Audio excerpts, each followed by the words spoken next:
C'est donc une information Europe 1. Un vaste réseau de trafic d'êtres humains entre la France et l'Espagne vient d'être démantelé par la police espagnole. 7 suspects arrêtés, soupçonnés d'avoir fait entrer en Europe 350 migrants originaires d'Afrique de l'Ouest. Les esclaves devaient se livrer à la mendicité, principalement en France. Les explications de Guillaume Biet pour Europe 1.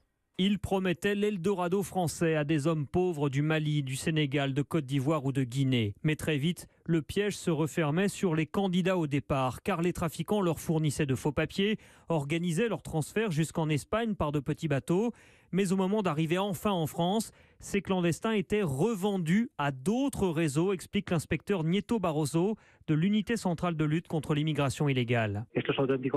C'est du pur crime organisé. Ils ne trafiquent pas des armes ni de la drogue. C'est même douloureux à dire, mais c'est du trafic d'êtres humains. Il y a des gens en France, en Grande-Bretagne, en Allemagne, qui vont acheter 4, 5, 7 personnes africaines et ils les envoient devant les portes des églises, des supermarchés pour mendier ou bien ils les font travailler dans des écuries. On parle vraiment d'esclavage, l'esclavage du XXIe siècle. Avant de revendre ces clandestins, les trafiquants leur faisaient même passer quelques jours dans des centres de soins gratuits en Espagne, histoire de leur refaire une santé. Les policiers espagnols qui ont travaillé avec le soutien d'Europol analysent désormais les agendas et téléphones des suspects pour savoir à qui ils ont vendu ces migrants.